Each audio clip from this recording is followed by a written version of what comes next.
grind as of late. Multiple weekly appearances here in the North American scene overall, and a decent amount of composition mix-ups there as well for this team. So it's been fun to watch them kind of continue to rise, and of course, we'll see them later today as well. Personally, I've got my eye on Hyper. No, I'm not going to talk about my own team. I'll talk about new meta, because actually, this team, once I saw that they had entered qualifier number 2, I was actually really excited for them and really pulling for them as well. I think it's so refreshing to watch players who are just going to keep playing the same weapons they want to play, that are completely unconventional in the grand context of what we typically experience on the western side of the scene. Of course, Isabel with the dualies has been preferring the blue dapples as of right now, but obviously Lucas as well on the ink brush. This is a duo that is so fun to watch, and then I think the pairing of both Storm and Jay in the back help give that team some much needed stability. So we'll see how well they do today, but I think that level of aggression is something that we're going to end up seeing quite a lot of today, because if it's anything I've noticed watching the last about week or so of Japanese Splatoon, it is that these players are incredibly aggressive and absolutely have the ability to run anyone down. Roy, I'll send it to you first as our Area Cup representative. Who do you have your eye on out of our Japanese invites? For me, I would like to mention Samurai Cat. I think it's a team that maybe Western viewers really don't know about them. So the leader is Munya, and the roster is Samurai, Kasato, Suemaru, and Hitokuchi Taberu. So Munya is actually a really good Slasher player.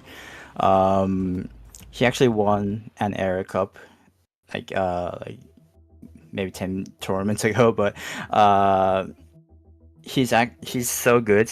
And I really have to mention about Samurai Kasato. He's the E-leader one-trick player, and there's actually 2 E-leader player in Japan who is really strong, and which is he's one of them, and he never won Area Cup, but he have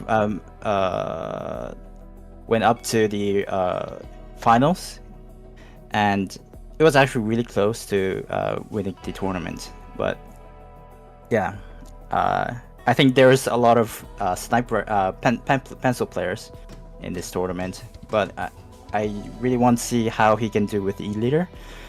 And the others, Suemaru, he's a squeezer player, but I don't really know what he's going to play actually.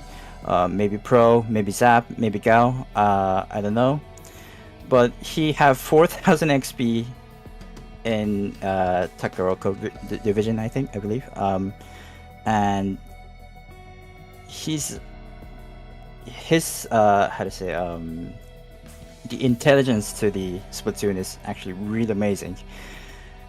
And finally, Hitokuchi Taberu. I think everyone says that Lobster is the best S-Blast in Japan, but before that, Hitokuchi Taberu was the best.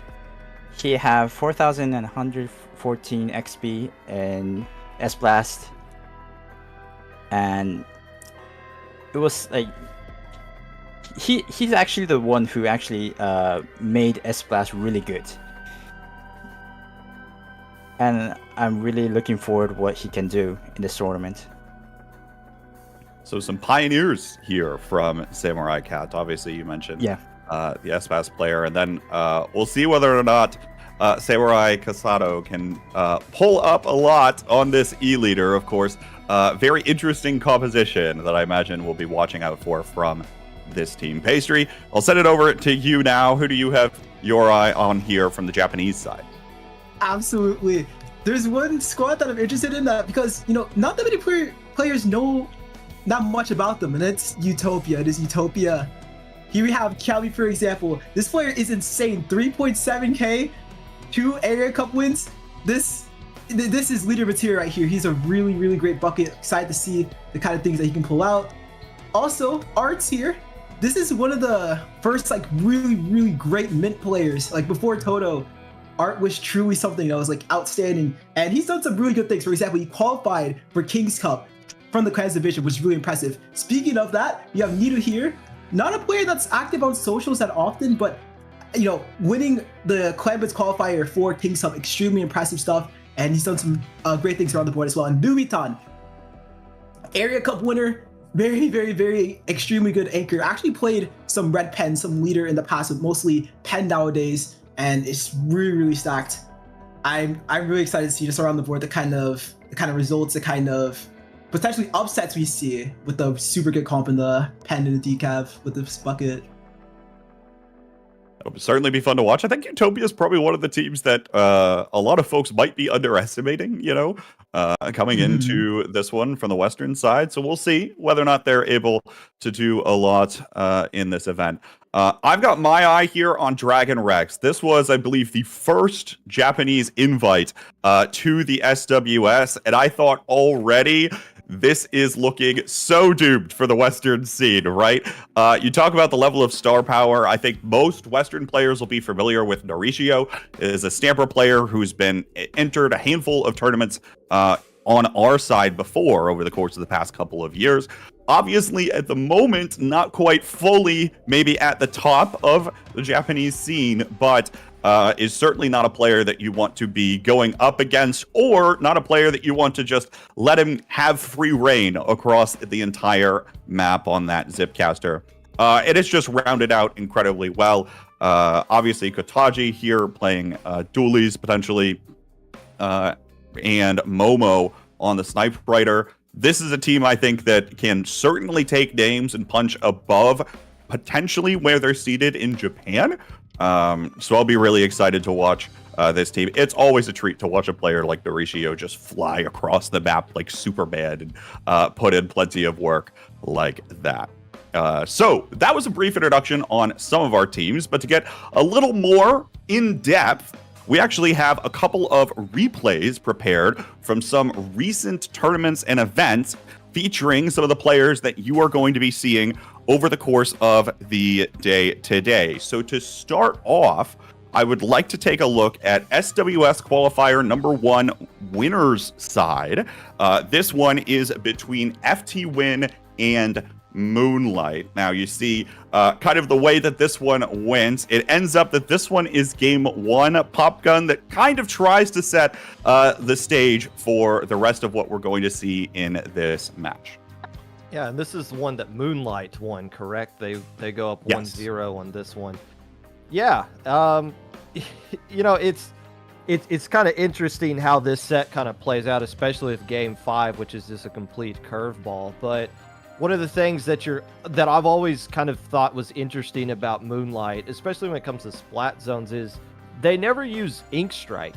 Like they never even, I don't think they've ever used it, period. Versus when you go up against Kyo using that bucket all the time, just how much of an effect that it has on the zone here. Obviously, Moonlight wins this game, largely because as everybody that goes up against them kind of complains about, is basically just a bunch of bubbles and shields nonstop. A very defensive team.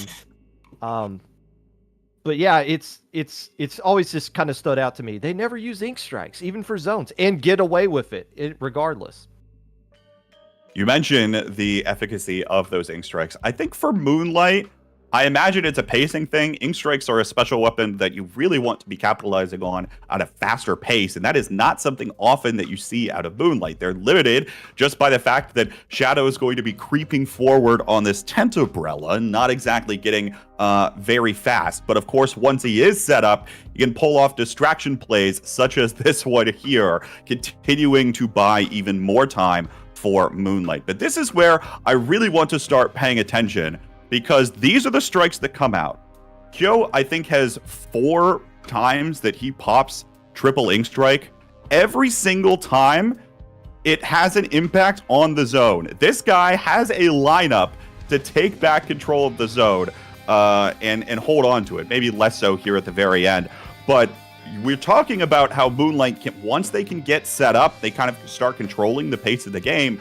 For a decent chunk of this game, Kyo was single-handedly keeping FT Win in it, giving them more opportunities. And I think Pastry, especially at this level, more opportunities to get that push snowball rolling, especially in splat zones, is critical.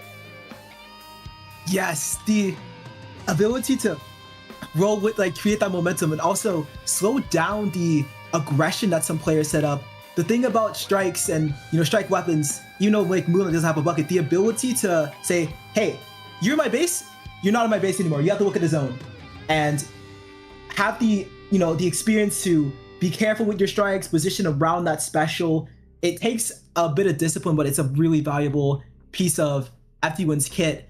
I do notice that even like Moonlight has this sort of pacing where they play very patient in the middle of the map. Like when they have their bombs, they're way around their 10 shield. Omega, for example, pretty like very, very patient. But when they have a push opportunity, they are so willing to just run it down.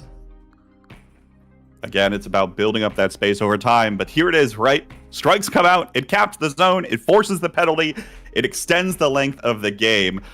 This will happen a few more times, and actually, we'll fast forward a little bit here, because I believe it'll happen again soon. But in general, you see, again, Moonlight continues flanking around this right side, is a thorn in the side of FT Win. Here come out the strikes again, and finally maybe FT Win can get some momentum going here. But Bursty goes down because Nolan finds one of his 23 in this game right there. So, Popgun, the reality, right, is that when you're thinking about this game live, Moonlight is a team that you really have to change how you play against them because of the aforementioned multiple bubbles and tent shields and all of the defensive capability that they have. Where do you think FT Win's mind is as they continue in this set?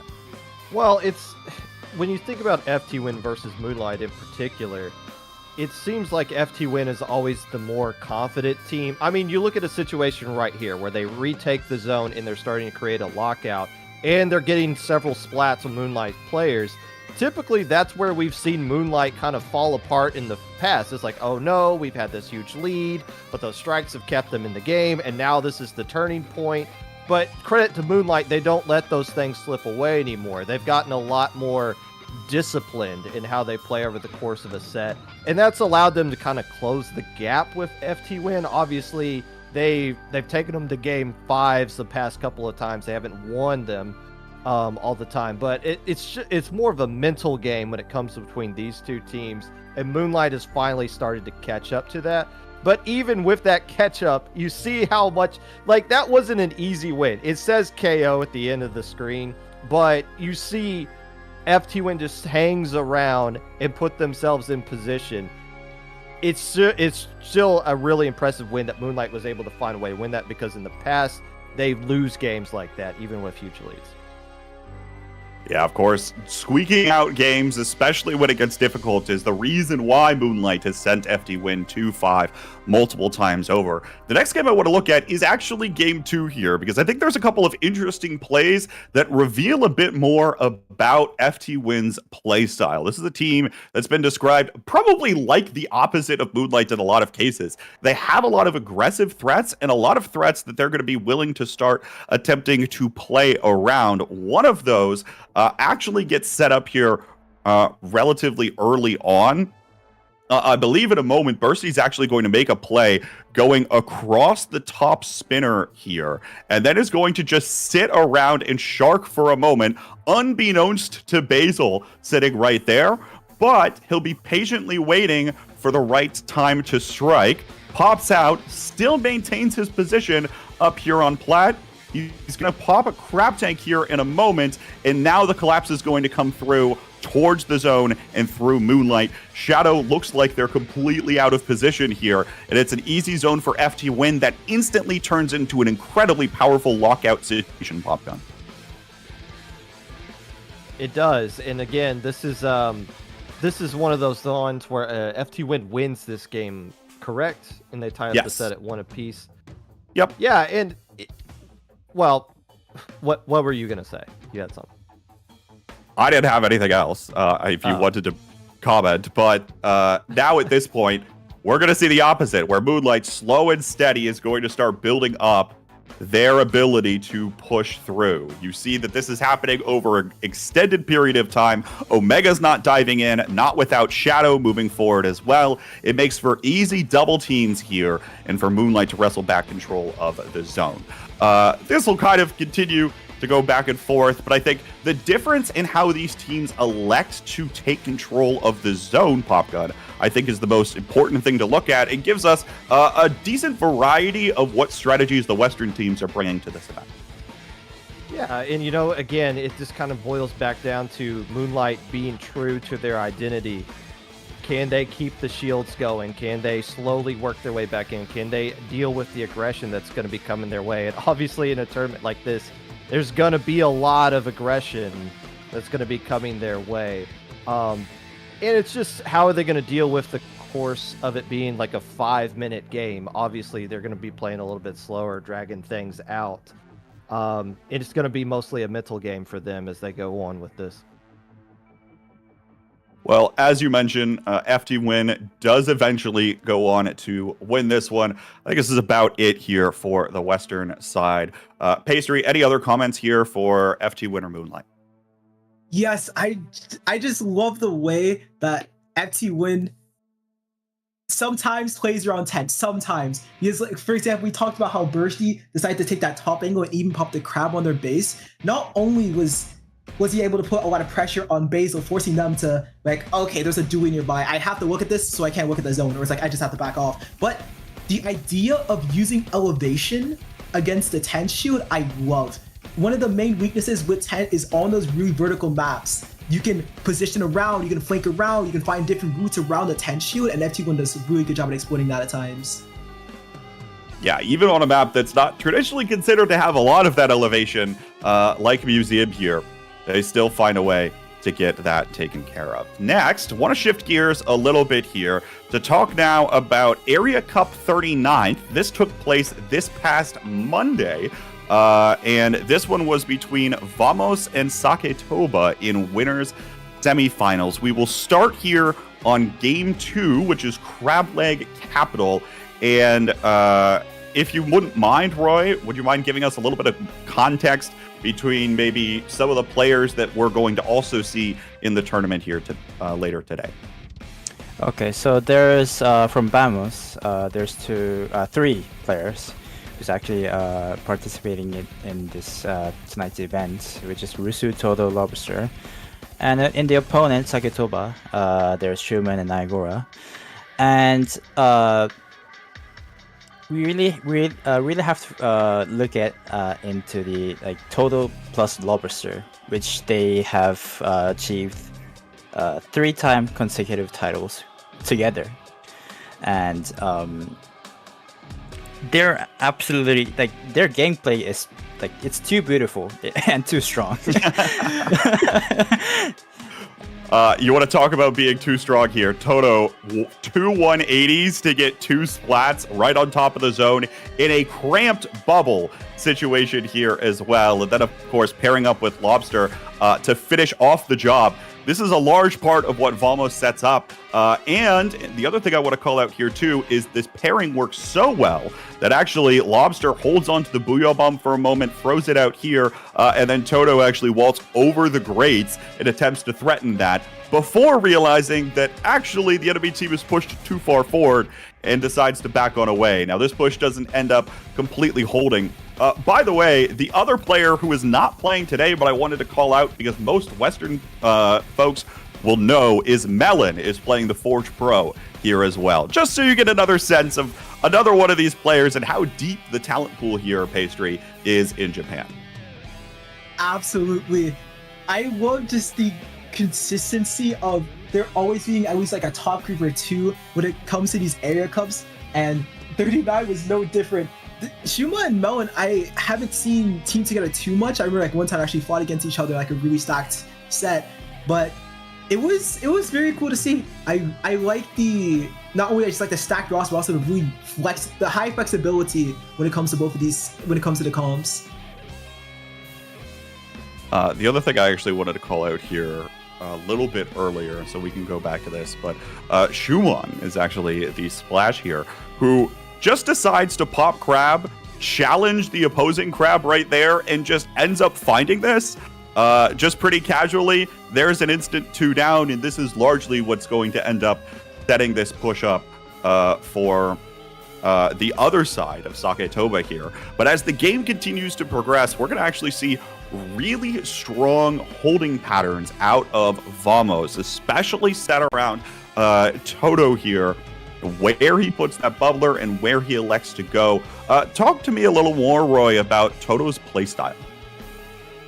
So he loves to he always loves to push every single time, because he knows that the anchors will be there, which is like Rusu and it was Ryugu. So they'll be alive like forever, as long as they can. And Toto and Lobster always like push, and like it feels it can create more chances because if the anchors can be alive, and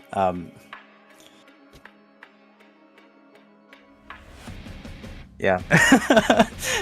If the anchors are alive, Toto almost doesn't need to hold back at all, right? Can just keep diving in and set up plays that help also establish the anchors. One of the things I liked there towards the end of that game was actually you saw the bubble used right about where most players would end up dropping. They're basically right in the middle of the courtyard on that side. This allows for a little more space kind of around those grates areas, and actually kind of forced Saketoba to either decide, do we want to approach over top of the grates or approach from the right side? Because we know that if we drop straight down, we're very likely to find someone else. So even though some of the KAs here are lower, it was Vamos coming out on top. Next thing I want to call out here, Nautilus got picked in this match, and actually was enough of a curveball out of Nagora here that gave Saketoba the victory. Pastry, following this player for a little bit, do you think we're going to see more fancy Splatlings in this one, or is it just going to be heavy edit mostly from Nagora and be mostly boring for that comp that they're going to play today? Oh, 100%. Nagora is a really unique player where he's played at the top end of X-Rank with minis. I see, of course, the heavy edit, both of the heavy edits. I've seen Hydra. I've seen Nautilus. Like, he is so willing to say, I want to play this Splatling, or I want to use the strengths of this against these opponents. Like, for example, there's one round in like the previous Area Cup, I believe, or at least the one where he's fighting a Chikashi, where he was willing to go the Sensor Nautilus and help fight against that Brush Tense combo. It was really, really cool to see. So I expect more of this creativity, like really creative options here. Well, as a result, it's Vamos that has to readjust, kind of, as they look towards Game 4, which they do end up, of course, winning to go on to Winners Finals in Area Cup 39th. It actually, you see the Nautilus stuck to here from Nagora. Melon going over to the Kraken iteration of the shot. But the one thing that I want to call out as we watch this is the backline for Vamos. Being what I believe this is Ryukun and Rusu. They do not get splatted a single time this entire game. It's like a 4-minute game, and they are consistently alive. So you want to talk about getting that foundation there to allow for a player like Toto to go in, dive, and do whatever he wants to. This foundation is critical, and this mini Splatling is one of the things here, Roy, that kind of enables it. Yeah. It's like,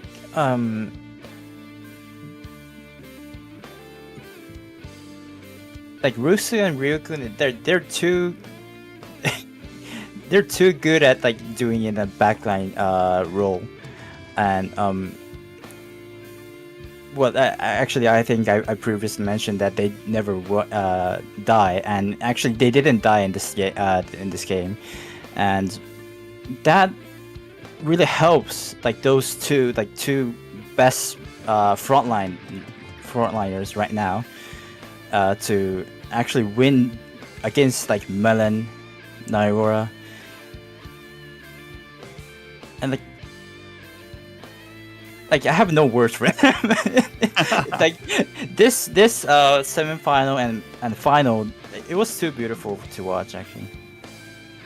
Yeah, really solid, just fundamentals like in general, and Eeltail especially I think is an interesting map here, because if you're able to kind of get on top of this bridge, you kind of have a lot of influence on the map, and you're mostly safe so long as your teammates are kind of helping to protect you. And I think that's something that both Rusu and Ryukun are more than happy to back away, sit on top of this bridge, and continue outputting the amount of paint that they end up doing. Look, even on this push where the members of Sakatoba continue pushing forward, it's cleaned up. Rusu and Ryukun stay alive. Only one goes down for Vamos here, and it's a quick and easy take back of control. Popgun, do you see clean Splatoon such as this coming from any of our Western competitors?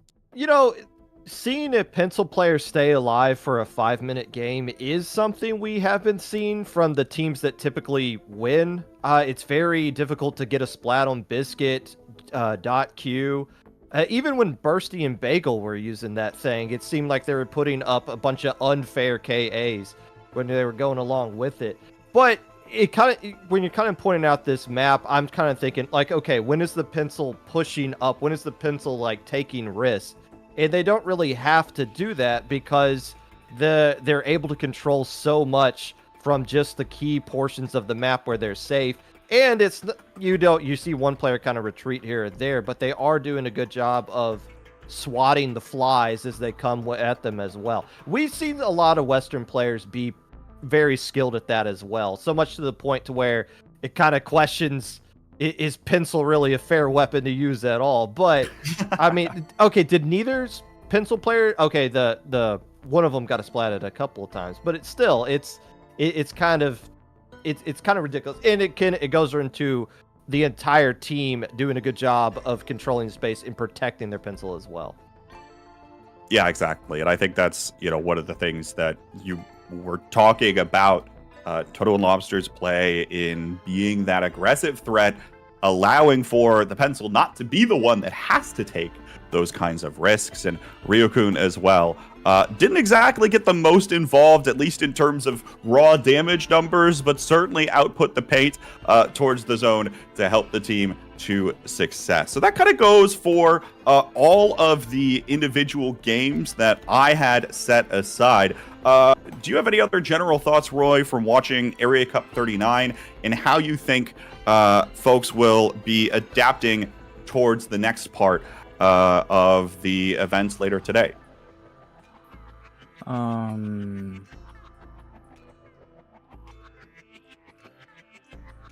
Well,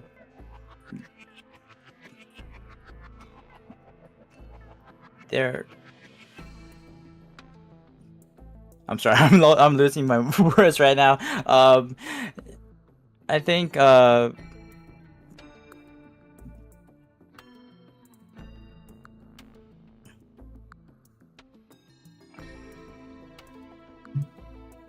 well, let me go this. Pastry, obviously, or you were also able to catch up on Area Cup 39th. Was there anything there that kind of surprised you that might have had something that you want to see again coming into the day here as we prepare for our tournament?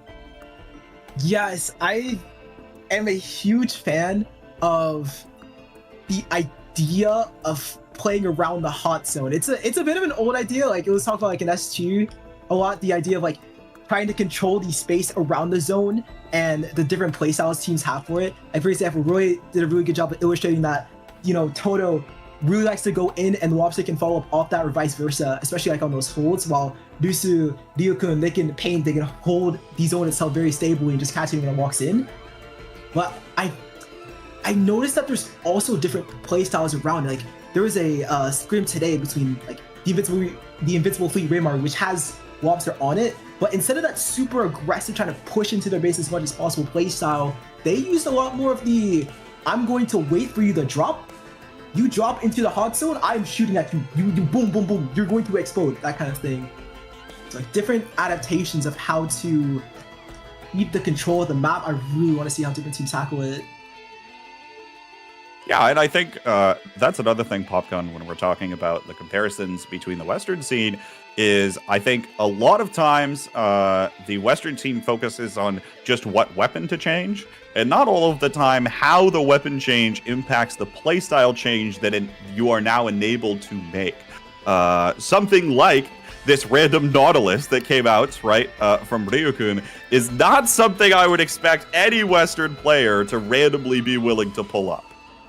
Now, I'm going off on a hunch here, but when you got teams that are playing together consistently versus pickups, when I ever did a pickup and somebody did like a weird weapon, I wasn't quick to be like, no, you need to do something else. Be like, okay, that's what you want to do? Cool. You want to do Nautilus and just drop a 21 on the enemy team? Okay, I don't know how that's supposed to work with what I want to do, but I'll just adapt around that. And I think the pickup culture that we've seen has made it a lot easier for players to adapt with each other and also adapt with themselves. Be like, okay, this is what I can do, and let me just see if I can make that fit. I think that works out a little bit. I think that's the difference between the team setting, which we're going to see a lot of coming out of the West, where things are more planned out ahead of time, or hey, we tried this against this other team, let's try that again. So that's where the adjustments differences come into play, I think. Yeah, it's a little more difficult maybe to stray away from your playbook, right? When you've been kind of continuing to practice with the same teammates over and over again. Learning how to adjust and adapt is something that's a little more difficult maybe for some of the Western teams to do on the fly, but I think it's going to be a critical component in how they approach this tournament as they wake up tomorrow morning. Next up, I want to continue going through some of these play styles and highlighting some of the individual players, particularly those that play very similar roles. But before we do that, Roy, to my understanding, Area Cup has a ranking system for individual players that it actually has listed. Can you walk us through how players earn points towards this ranking system and what that means towards the end of your season? Okay, so I think I named the Area Cup ranking in English as Race to Crown. And it's something that we started as a part of like Area Cup to highlight top performers.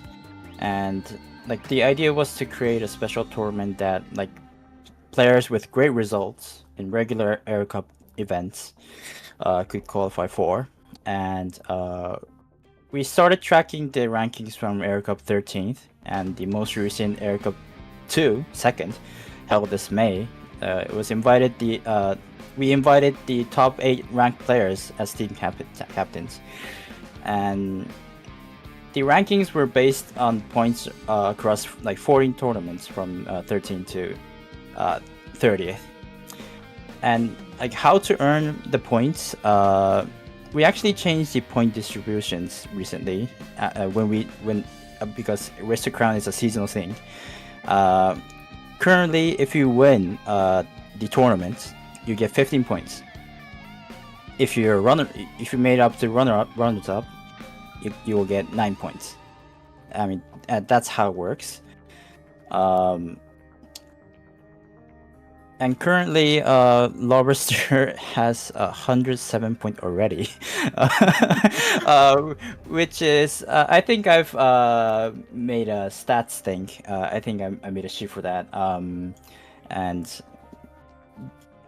the average points, I think I've calculated.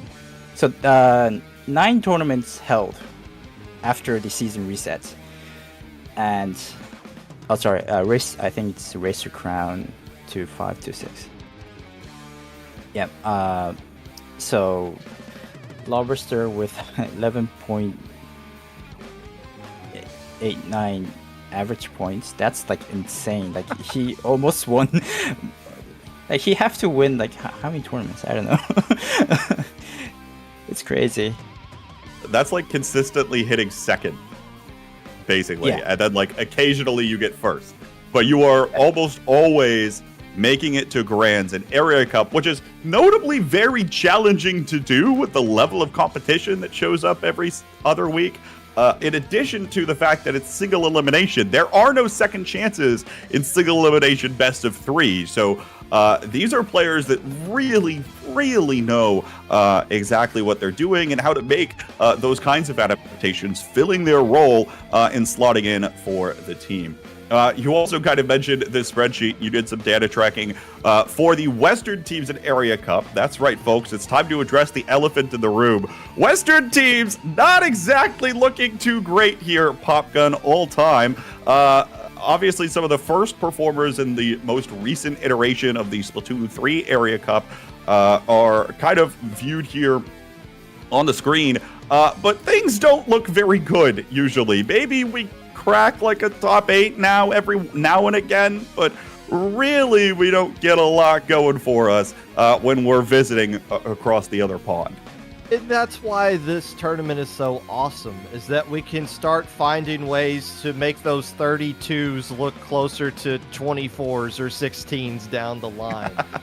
The fact that we're bridging the gap here, and it's awesome that we do have players from the West that do play in this event, and you know, it's kind of, it shouldn't come to a shock to anybody as we've been going through this Splat World Series and introducing the Japanese teams. Japan's a lot better than everybody else, but the only way the West gets better is by playing the best. So yeah, the results don't look good, but those are also, as you look at the names on there, Kyo, Biscuit, Goss, Gray, Jared, .Q, like those names sound familiar because they are teams that are playing in this tournament. And one of the reasons is because they went over to Area Cup, got their butts beat, and got better because of it.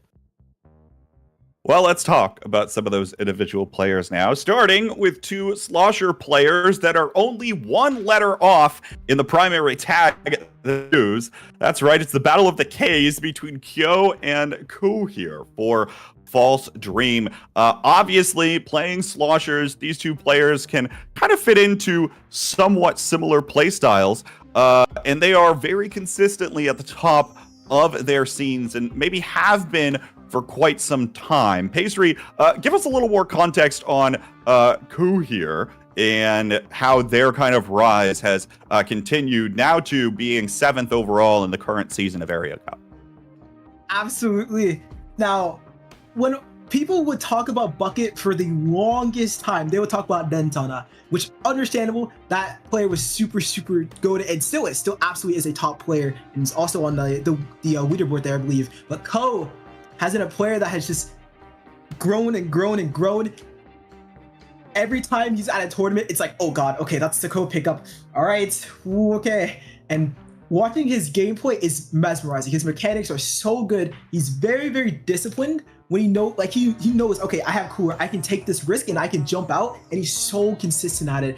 I am really excited to see how top Western teams fight against a player this consistent, this mechanically gifted.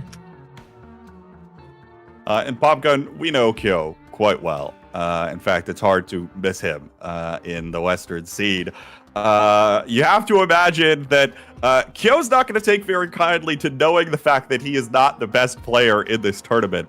What kind of edge do you think he's coming at for this event?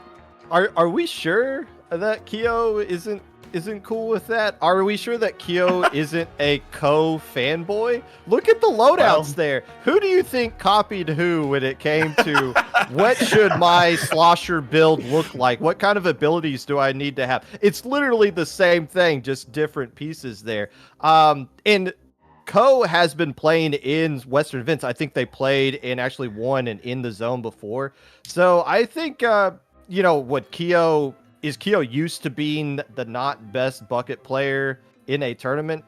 Well, other than the Area Cups they played in, probably not.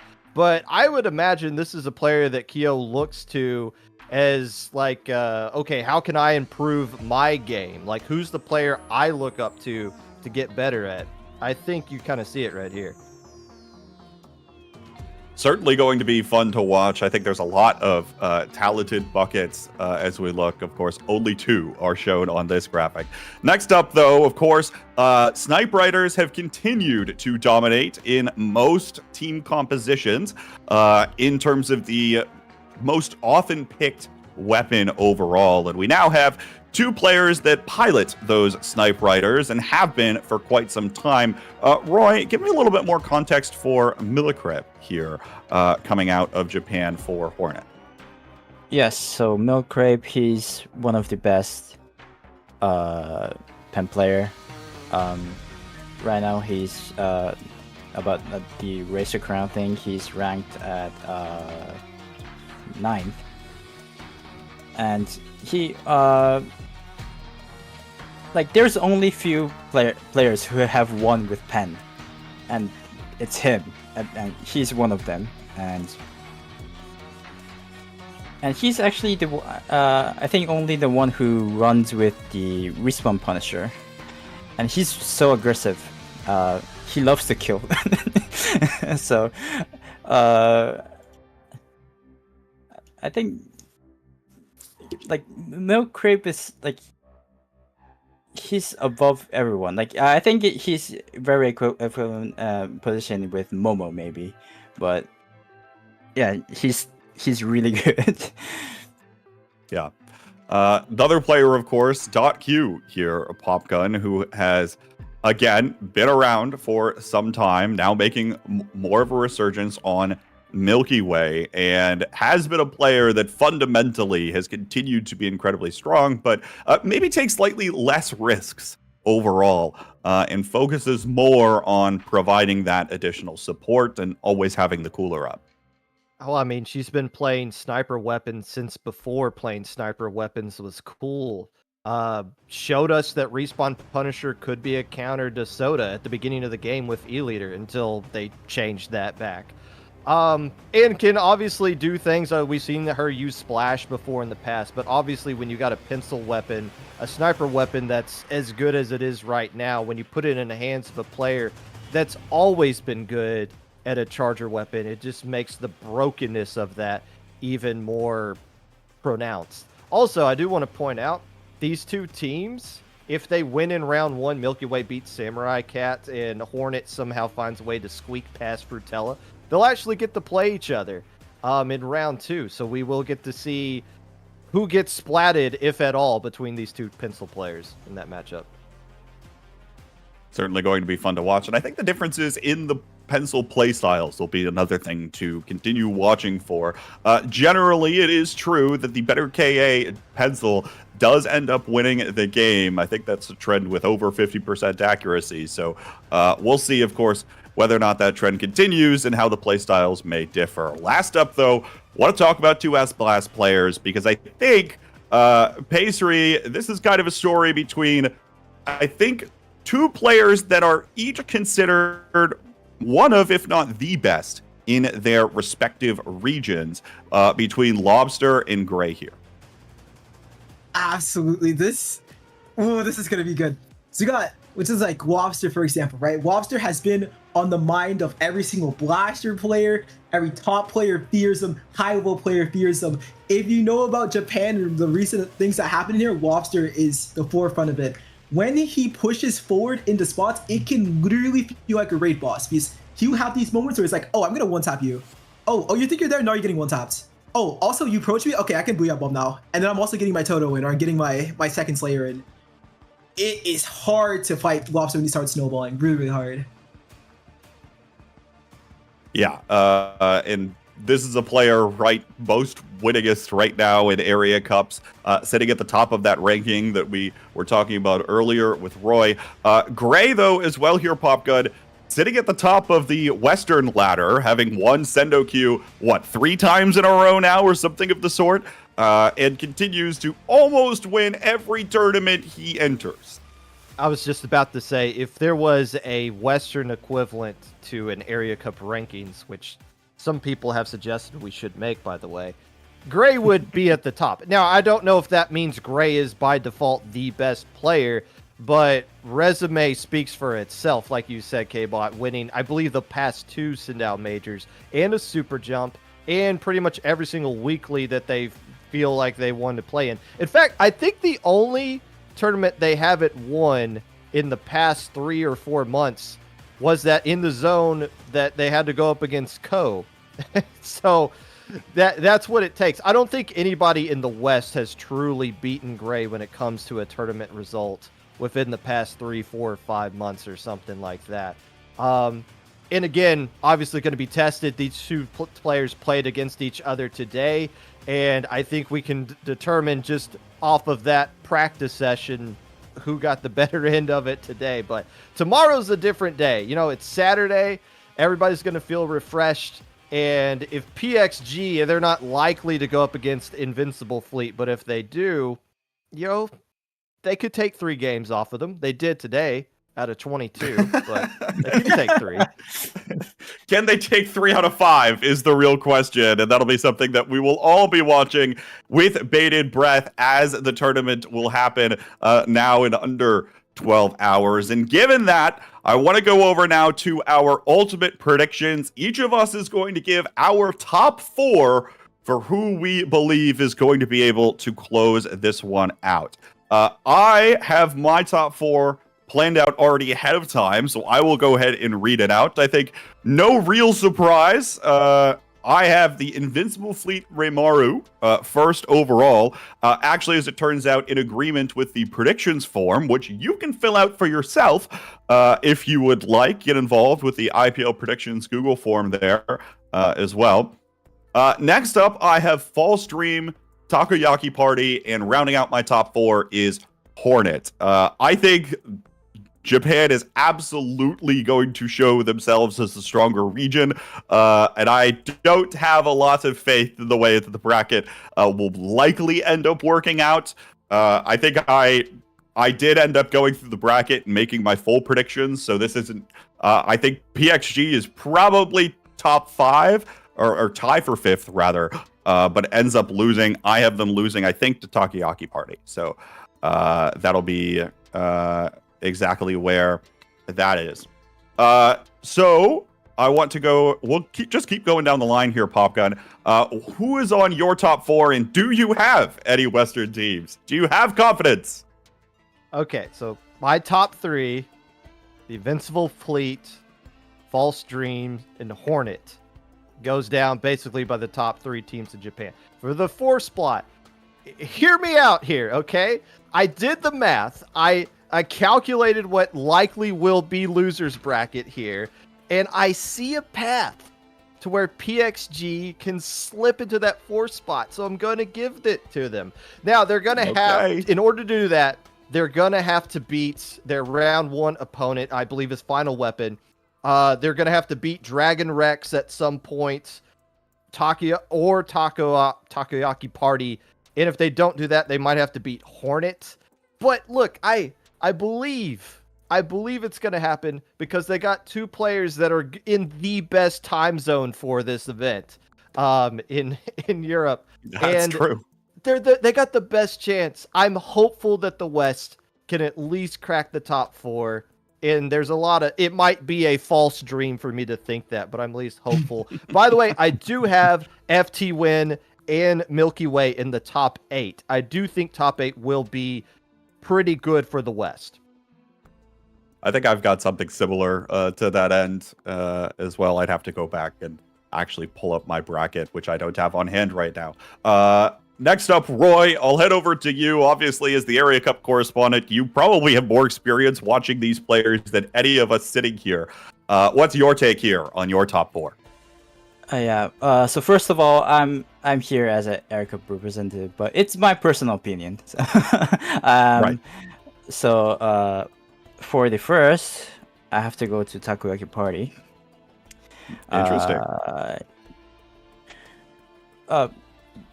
I did some math. Yes, I did with wishful thinkings. I'm actually a really big fan of Rusu and Todo, so I really want them to win. Yeah. And for the second, I will go for the Invincible Fleet Raymaru. And third, Hornet. And fourth, for Fall Stream. I really wanted to put PXG in the fourth place because, you know, it's a Splat World Series, and I really want to see the Western teams doing like their best against the JP teams. But I really want them to how to say Upset. Performa? yeah, upset. Yes, that's the word. Yeah. Miracle. Yeah. Well, when it comes to tournament, we don't really know what happens. So True. that's the There is a reason. best of a why we play the tournament. Yeah. game. Yep. All right, Pastry, bring us home here. Who's your top four? For number one, I have the Invincible Fleet Raymaru. Like they are ridiculous together. Granroll has been on a massive rise. Lobster we know is the GOAT. Diagonal we've known is the best plowing, arguably a GOAT as well. It is just a stacked floor. It is ridiculous. Raymaru as well, just like a top splash support flex. But I see Raymaru mostly on splash, but I predict that first. After that, originally I was thinking Fall Stream second at first. But I started thinking, Squeezer in this meta. There's so much HP, there's so much chip. Actually, I'm gonna put Takoyaki Party at second. The combination of Rusu and Toto is just different. It is different.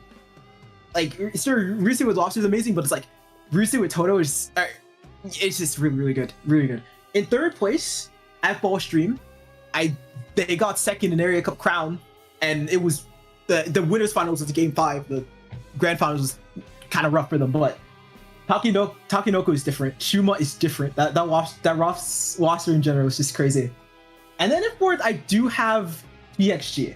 I don't know 100% this is like gonna work mathematics wise, or like how like the seeding everything functions, but I hope they show out, dude. Like it would be so nice to just see like we got closer, guys. We got one set closer.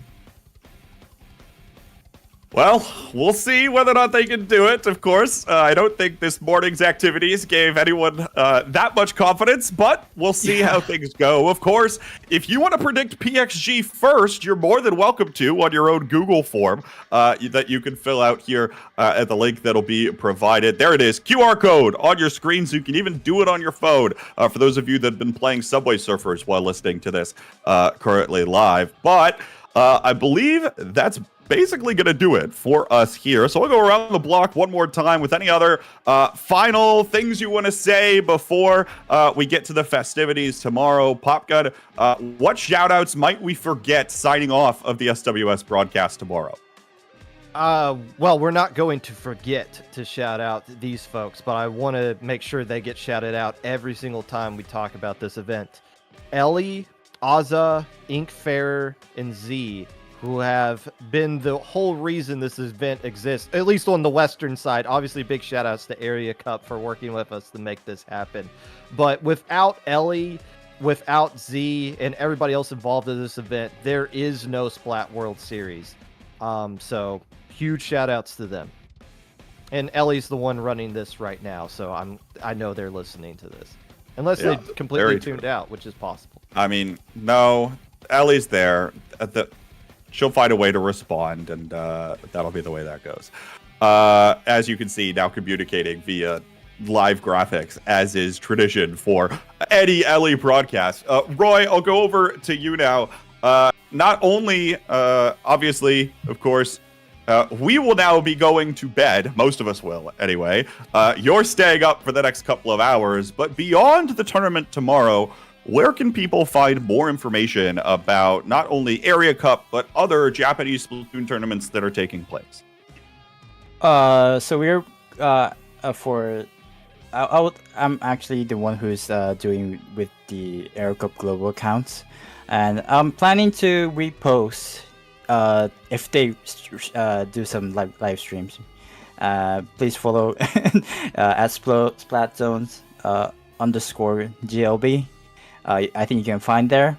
And actually, I can't really say this in a really I can't really say that loud that much, but we're actually planning to we're actually creating something that the global audiences can find out the JP players. So I really I'm excited to announce that later on, maybe. That's awesome. We'll definitely look forward to it, and I'm sure we will be shouting out on all of our channels as well. Pastry, obviously we've got a tournament to enjoy now in 11 hours. What's next for you after that? Yeah, well, at least for the tournament, I did make something a little special for everybody here. I'm going to be posting on my Blue Sky here at Pink Puppy Pastry. Well, it's right there. It's right there. A document of every single player. We're gonna have the links to Japanese player, every single Japanese player, since a lot of people just they're not really comfortable with it, right? Their links, the results they've gotten, like some of the big ones from both Area Cup, but also some other things like Simon Mash, a really great tournament series as well, and just something to become more familiar with the players, since these are incredible players with really great backgrounds, but language barrier is tough. So I'm going to post that there. All right. Well, we'll be on the lookout for that, of course, if there's more social media accounts and things of the sort that you would like to follow along with. Folks, that'll do it for us here on this show. But of course, set your alarms if you're in the Americas, because in 11 hours, the Splat World Series will officially get underway. 8 of the best teams in the West, 8 of the best teams in Japan fighting to become global champion. Remember, we'll be both live here on IPL channels, both on Twitch and YouTube. And Area Cup will also have a broadcast featuring different matches for the first couple of rounds. So make sure you're tuning into both broadcasts and have that all set up and ready to go with your morning coffee. That'll do it for us here tonight. Get a good night's sleep to those of you in America. Have a good day to those of you in Japan. And good morning to those of you waking up right now in Europe. We will catch you all right back here in 11 hours.